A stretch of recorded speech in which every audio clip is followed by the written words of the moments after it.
বন্ধুরা, আজ আমি ঠাকুর শ্রীরামকৃষ্ণের কিছু অমৃত কথা পাঠ করব। যদি আপনাদের ভালো লেগে থাকে তাহলে আমার চ্যানেলটি সাবস্ক্রাইব করে দেবেন। ঠাকুর বাল্যকাল থেকেই সকাল সন্ধ্যায় করতালি দিতে দিতে এবং সময় সময় নৃত্য করিতে করিতে হরিবোল হরিবোল, হরি গুরু গুরু হরি, হরি প্রাণ হে গোবিন্দ মম জীবন ইত্যাদি বাক্য কিছুক্ষণ ধরে উচ্চস্বরে বলতেন। নির্বিকল্প সমাধিযোগে শ্রেষ্ঠতম অদ্বৈত জ্ঞান লাভের পরেও ঠাকুর ঐরূপ করতেন। একদিন অপরাহ্নে পঞ্চবটিতে তোতাপুরীর নিকটে বসে নানা ধর্মকথা আলোচনা করতে করতে ঠাকুর দেখলেন সন্ধে হয়েছে। তখন তিনি বাক্যলাপ বন্ধ করে সেই রকম হাততালি দিতে দিতে ভগবানের স্মরণ মনন করতে লাগলেন।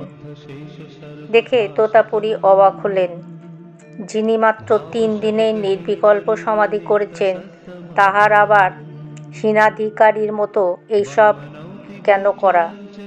এইরূপ ভেবে তোতাপুরী ঠাকুরকে বিদ্রূপ করে বললেন, আরে কেউ রুটি ঠকতে হো। শুনে ঠাকুর হেসে বললেন, দূর শালা, আমি ঈশ্বরের নাম করছি আর তুমি কিনা বলছো আমি রুটি ঠুকছি।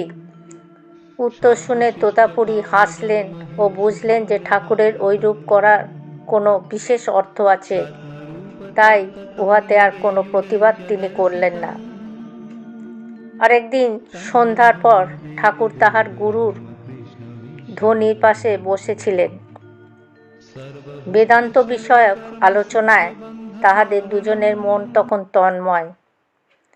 এমন সময় বাগানের একজন চাকর কলকেতে তামাক সেজে আগুনের জন্য সেখানে এসে ধুনির একখানা কাঠ টেনে আগুন নিল।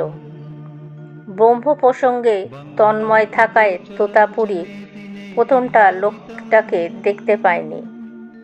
পরে হঠাৎ তোতাপুরীর দৃষ্টি পড়তেই তিনি ক্ষুব্ধ হয়ে তাহাকে ওই দুষ্কর্মের জন্য গালাগালি দিতে লাগলেন।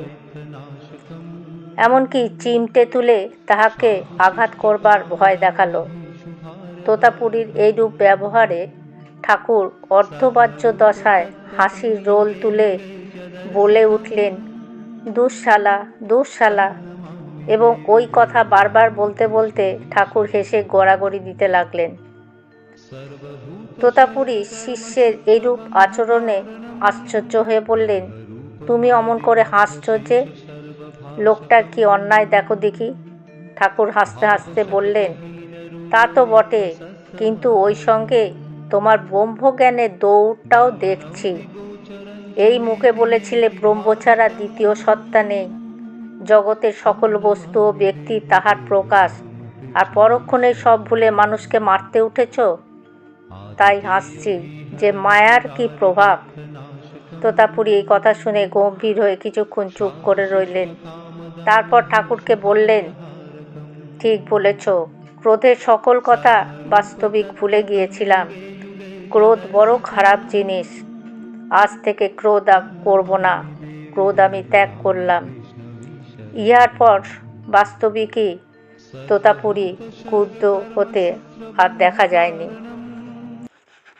ক্রমে সময় আসলো যখন জগদম্বার ইচ্ছা হলো যে তিনি তাহার সম্বন্ধে তোতাপুরীর মনের ভ্রান্ত ধারণা দূর করে দেবেন। বস্তুত তোতাপুরী ছিলেন তাহার আজন্ম কৃপাপ্রাপ্ত। তিনি ইতিপূর্বে কখনো তাহাকে তাহার করাল বিভীষিকাময়ী মূর্তি দেখান নাই। তাহার অনুগ্রহে তোতা হৃদয় মনে সেই সকল গুণ লাভ করেছিল, যাহা তাহাকে জীবনের সকল ঝঞ্ঝাট অশান্তির ঊর্ধ্বে তুলে রেখেছিলেন এবং তাহার লক্ষ্যপথে চলবার সকল বাধাবিঘ্ন মা নিজ হাতে সরিয়ে তাহাকে পথ ছেড়ে দিয়েছিলেন। কিন্তু তোতাপুরীর ইহা জানবার বা বুঝবার কোনো উপায় ছিল না। তাই তিনি মনে করতেন তিনি শুধু তাহার আত্মচেষ্টার দ্বারাই শ্রেষ্ঠতম শ্রদ্ধাদ্বৈত জ্ঞান লাভ করেছিলেন। মা এখন তাহার মনের এই ভ্রম দূর করবার ব্যবস্থা করলেন। তোতাপুরীর বলিষ্ঠ শরীর ছিল লোহার ন্যায় দৃঢ়। শারীরিক অসুস্থতা যে কি তোতাপুরী জানতেন না। যা খেতেন তাই হজম করতে পারত। যেখানে পড়ে থাকতেন সেখানেই সুনিদ্রা হতো। আর আত্ম বা ব্রহ্ম উপলব্ধির ফলে তাহার মন থাকত সর্বদা শান্তি ও উল্লাসে পরিপূর্ণ। কিন্তু কয়েক মাস বাংলার জলবায়ুতে বাস করার পর তোতাপুরীর সুদৃঢ় শরীরে রোগ প্রবেশ করল।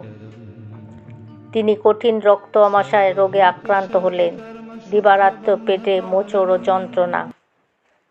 কিন্তু ঠাকুরের দুর্লভ আনন্দময় সঙ্গের টানে তিনি যেতে পারেন না। মনকে এই বলে বোঝান, রোগ তো সর্বত্রই হতে পারে, আর রোগ হলেই ভয় বা কী? শরীরটাই ভুগবে, রোগা হবে এবং হয়তো পরিশেষে বিনষ্ট হবে। কিন্তু তিনি তো জেনেছিলেন তিনি আত্মা, শরীরটার সঙ্গে তার কোনো সম্বন্ধ নেই। তোতাপুরী ভাবলেন, তবে আবার ভয় কিসের? এইরূপ নানা কথা ভেবে তিনি স্থান ত্যাগের জন্য মনকে ব্যস্ত হতে আর দেননি। কিন্তু তারপর যখন রোগের সূত্রপাত হলো ও পেটে অল্প অল্প যন্ত্রণা বোধ হতে লাগলো, তখন আবার তাহার স্থান ত্যাগের ইচ্ছা মাঝে মাঝে প্রবল হয়ে উঠতে লাগলো এবং ঠাকুরের নিকট বিদায় নেবে বলে স্থির করে কখনো কখনো ঠাকুরের নিকট গিয়েছেন। কিন্তু তখন কোনো সৎপ্রসঙ্গে মেতে বা অপর কোনো কারণে ওই কথা আর বলতে পারেনি। ভেবেছিলেন আজ থাক, কাল বলা যাবে। এইভাবে তোতাপুরীর দিন কাটতে লাগলো। এদিকে তোতাপুরীর শরীর শীর্ণ হচ্ছে দেখে ঠাকুর তাহার জন্য বিশেষ পথ্য কিছু ওষুধের ব্যবস্থা করলেন এবং তাহাতেও কোনো ফল না হওয়ায় ঠাকুর মথুরকে বলে তার নিয়মিত চিকিৎসা করাতে আরম্ভ করলেন। কিন্তু তাহাতেও কোনো ফল পাওয়া গেল না, রোগ বেড়ে চলল। কিন্তু তোতাপুরী তাহার সুনিয়ন্ত্রিত মনকে ইচ্ছামাত্রে সমাধিমগ্ন করে দেহের সকল যন্ত্রণা ভুলে থাকতে লাগলেন। বন্ধুরা, আজ এই পর্যন্ত। পরবর্তী পাঠ আগামীকাল করব। জয় ঠাকুর, জয় মা।